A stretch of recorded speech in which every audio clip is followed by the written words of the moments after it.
2024 March 28 ഭഗവാന്റെ തിരുത്സവത്തോട് മുന്നോടിയായി നടക്കുന്ന ചരിത്ര പ്രസിദ്ധമായ ചോതിയൂട്ടിന് തുടക്കം കുറിക്കുന്നു.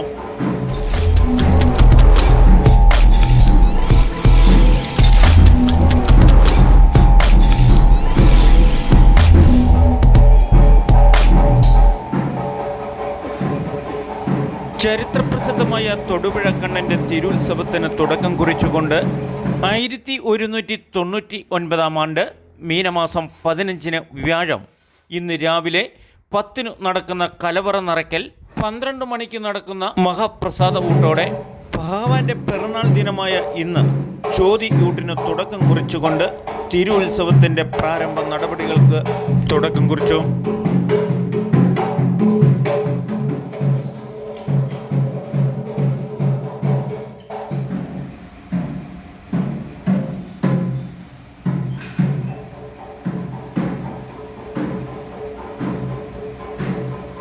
പത്ത് മണിക്ക് നടക്കുന്ന കലവറ നിറയ്ക്കൽ, ആദ്യ സമർപ്പണം ഗോകുലം ഡയറക്ടർ KK പുഷ്പാങ്കദനും ഗോകുലം കുടുംബാംഗങ്ങളും ഭഗവാൻ ആദ്യ വഴിപാടായി സമർപ്പിക്കുന്നു.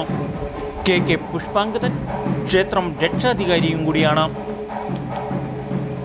ജന്മദിനമാണ്.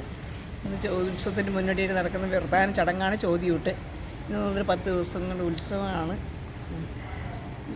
തിരുത്സവത്തിനോട് മുന്നോടിയായിട്ട് നടക്കുന്ന മഹത്പൂർണമായ ചടങ്ങാണ് ചോതിയൂട്ട്. അത് ഭഗവാനെ എങ്ങനെ തൃപ്തിപ്പെടുന്നു എന്ന് പറഞ്ഞാൽ മതി. ഭഗവാൻ ഇന്നത്തെ ആ ഒരു ദിവസമാണ് ഭഗവാന് ആ വർഷത്തിലൊരു ദിവസം ഉണങ്ങലേരി പുഴുങ്ങലേരി ചോറിൻ്റെ നിവേദ്യങ്ങളുണ്ടാക്കി ആ നിവേദ്യങ്ങളിൽ നിന്ന് എല്ലാ ഭക്തജനങ്ങൾക്കും പിറന്നാൾ സദ്യയായിട്ട് വിളമ്പുന്നതായിരിക്കും. കണക്കിന് ആൾക്കാർ ഇവിടെ വന്നാൽ പ്രസാദ ഊട്ടിൽ പങ്കെടുത്ത് പോകും. ഭഗവാന്റെ അനുഗ്രഹം മേടിച്ചു.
ഭഗവാന്റെ തിരുവുത്സവത്തിന് മുന്നോടിയായി നടക്കുന്ന ചോതിയൂട്ട് പിറന്നാൾ നിരം കൂടിയായി ആഘോഷിച്ചുകൊണ്ട് വിഭവസമൃദ്ധമായ സദ്യ ഒരുക്കുന്നത് അക്ഷയ കാറ്ററിംഗ് സെൻ്ററാണ്. പ്രധാനമായും ലിറ്റർ കണക്ക് പാൽപ്പായസമാണ് പ്രധാന നിവേദ്യമായിട്ട് ഒരുക്കിയിട്ടുള്ളത്. 12 മണിയോടെ നടക്കുന്ന മഹാപ്രസാദ ഊട്ട് കൂടാതെ ഉത്സവ നാളുകളിൽ ഭഗവാന്റെ കലവറ പാചകക്കാരനായി അക്ഷയ രാജൻ ഒളമറ്റം ഭഗവാന്റെ നിയുക്ത കലവറക്കാരനായി അംഗീകരിക്കപ്പെട്ടു കഴിഞ്ഞു.